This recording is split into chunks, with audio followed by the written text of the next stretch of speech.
The Russian president has managed to rally people around the flag with talk of a fight for national survival.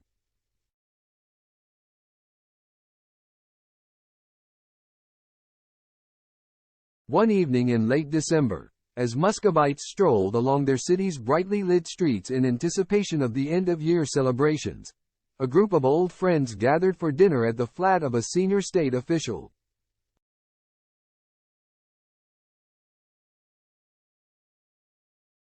Some of the guests present, which included members of Russia's cultural and political elite, toasted a new year in which they expressed hope for peace and a return to normality.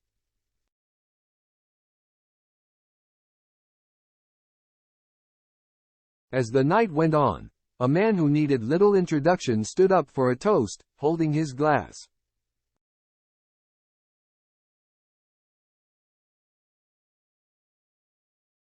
"I am guessing you are expecting me to say something," said Dmitry Peskov, Vladimir Putin's longtime spokesperson, according to one of the two people who separately recounted the evening to The Guardian under conditions of anonymity.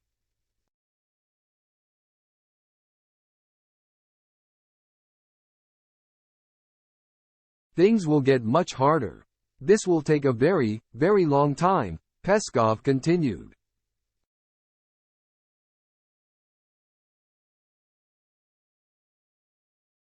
His toast darkened the mood of the evening among the guests, many of whom have said in private that they oppose the war in Ukraine.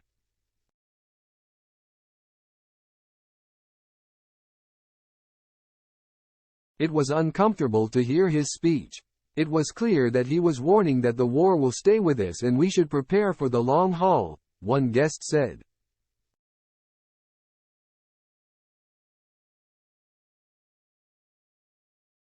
More than a year into an invasion that, according to Russian planning, was supposed to take weeks, Vladimir Putin's government is putting society on a war footing with the West and digging in for a multi-year conflict.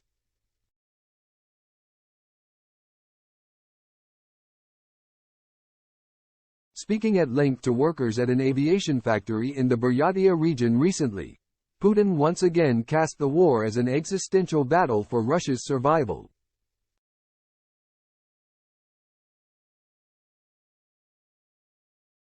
"For us, this is not a geopolitical task, but a task of the survival of Russian statehood, creating conditions for the future development of the country and our children," the president said.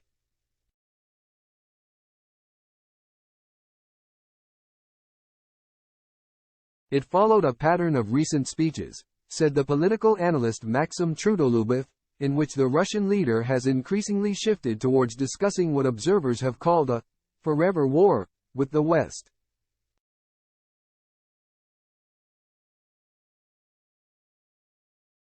Putin has practically stopped talking about any concrete aims of the war.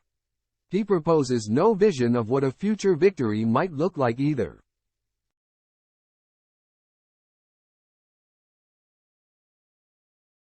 "The war has no clear-cut beginning nor a foreseeable end," Trudolubov said, during Putin's closely watched State of the Nation speech last month. The Russian leader repeated some of the many grievances he holds against the West, stressing that Moscow was fighting for national survival and would ultimately win.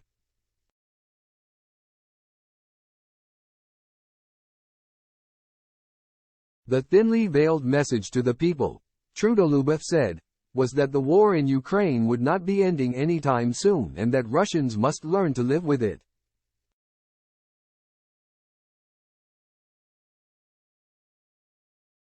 Western officials have described listening to Putin's combative speech in February with dismay, seeing it as the Russian leader doubling down on his war and leaving little room for retreat.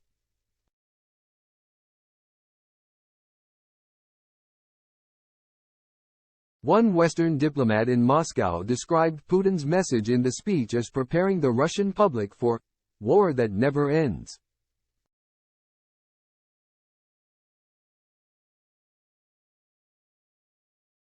The diplomat also said it was not clear that Putin could accept a defeat in the conflict because it did not seem that Putin understands how to lose.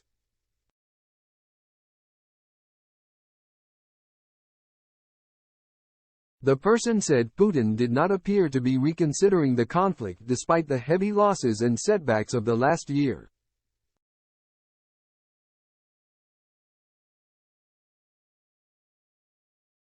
The diplomat noted that the Russian president was a former KGB operative and said they are trained to always continue to pursue their objectives, rather than reassessing the goals in the first place.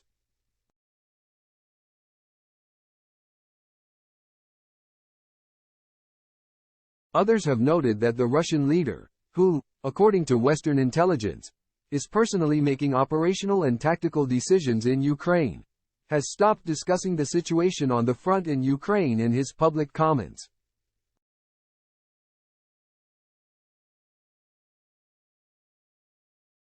According to a study of the president's speeches by the Russian news outlet Verstka, Putin last mentioned the fighting in Ukraine on the 15th of January, saying that the dynamics of his army were positive.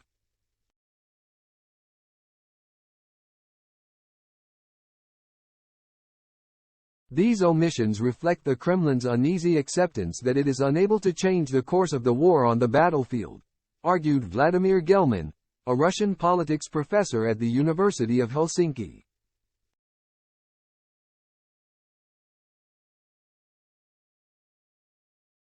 It is easier not to talk about the war efforts when your army is making no progress, Gelman added.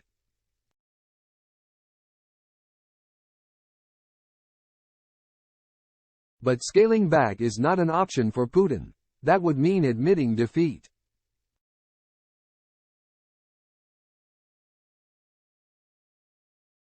Russia's leadership initially expected the conflict would last just a matter of weeks before they declared victory, according to plans captured by Western intelligence at the beginning of the war.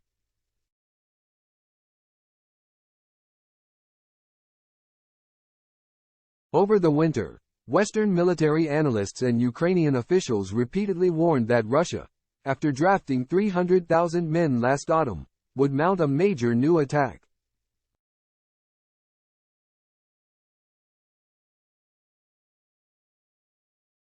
But Moscow's offensive across a 160-mile arc in eastern Ukraine, which started in February, has brought the country minimal gains at staggering costs.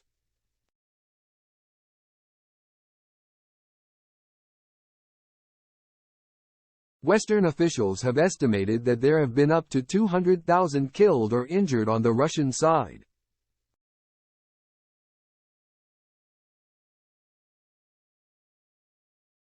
Russia simply does not have the offensive capabilities for a major offensive, said U.S. military expert Rob Lee.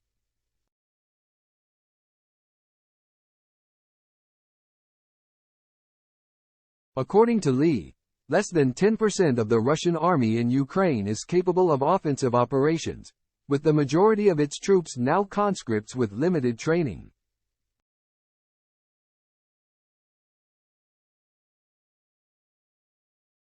Their forces can slowly achieve a few grinding attritional victories but do not have the capacity to punch through Ukrainian defensive lines in a way that would change the course of the war.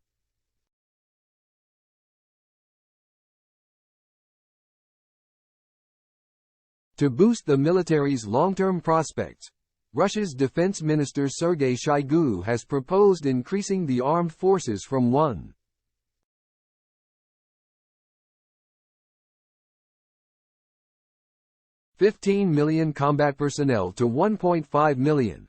We see that Russia's military is preparing for a long war.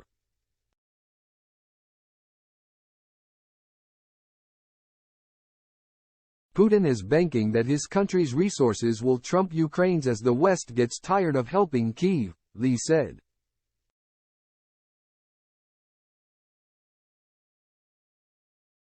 Despite the setbacks on the battlefield in Ukraine, the Kremlin has weathered any potential backlash against the war at home, crushing the remnants of Russia's civil society and remaking the face of the country in the process.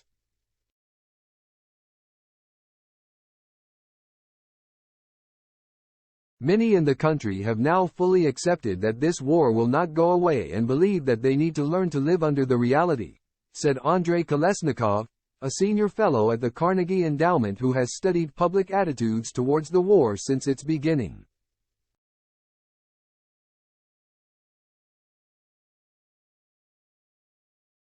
Kolesnikov said that the population's ability and willingness to adapt to the new reality has turned out to be much stronger than many observers expected.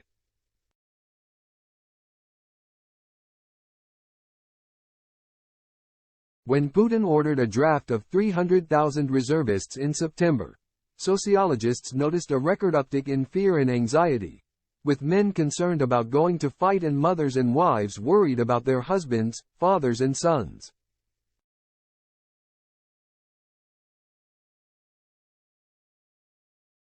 Yet within several months, the dread decreased. According to Kolesnikov, the propaganda campaign has been successful despite the initial hesitance of the people, said a source close to the Kremlin's media managers, referring to the early anti-war protests, which led to more than 15,000 arrests across the country in the first weeks after the invasion.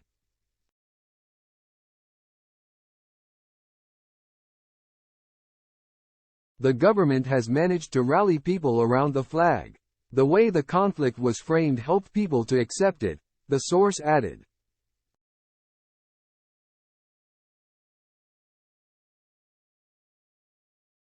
The full power of the state has been deployed to spread and enforce the message that the war is necessary for Russia's very identity and survival.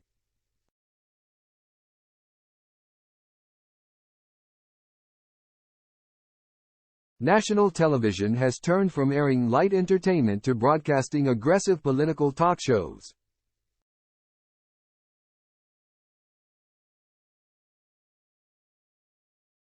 Meanwhile, schools have been instructed to add basic military training and patriotic lessons that aim to justify the war in Ukraine.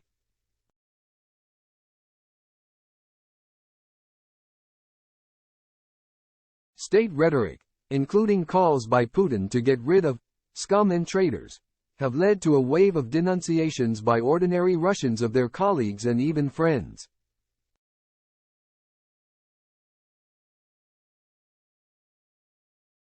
The country has gone mad, said Alexei, a former history teacher at an elite boarding school outside Moscow who recently quit after a disagreement with management over the new, patriotic, curriculum.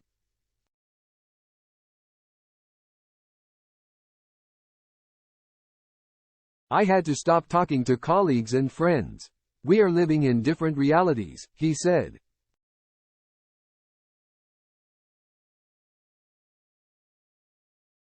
But while hundreds of thousands of Russians have been silenced or fled the country, a vocal group of war supporters have embraced the country's new direction.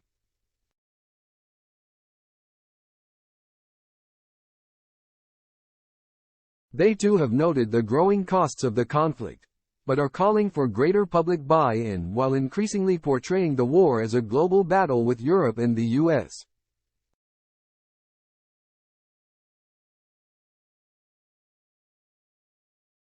At a Moscow launch event in mid-March for the International Movement of Russophiles, a group backed by Russia's foreign ministry and heavily populated with fringe European activists and conspiracy theorists, the message was dire.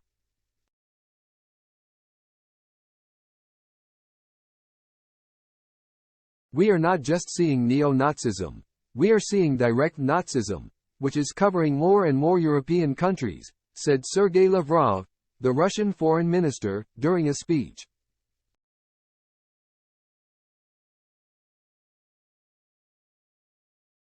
Konstantin Malofeev, a conservative oligarch who was sanctioned by the US in 2014 for threatening Ukraine and providing financial support to the Donetsk separatist region, said, "We have not seen such hatred since after Russian soldiers ended the war with the victory in Berlin."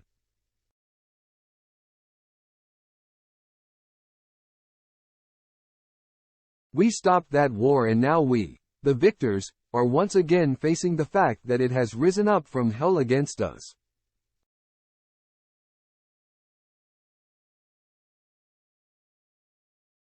Yet there were few direct allusions to the situation on the front in Ukraine, and on the sidelines of the conference, Some spoke about Russia's difficult progress and the costs of the war.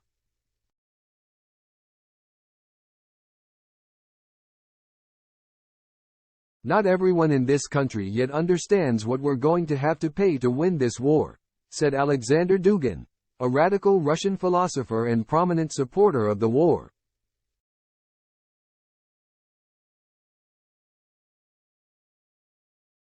People in our country have to pay for their love for Russia with their lives.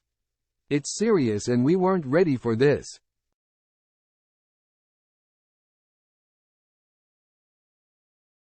Dugin's daughter, Darya Dugina, was killed last year in a car bombing that may have targeted him.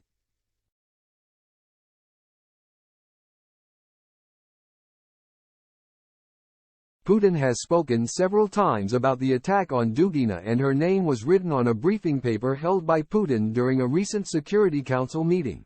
Video uploaded by the Kremlin showed.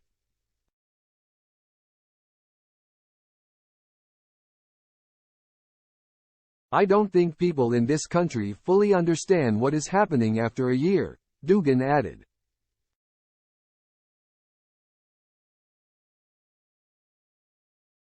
Of course there's full support from the president, but it hasn't fully come into the hearts and souls of all our people. Some people have woken up, some people have not.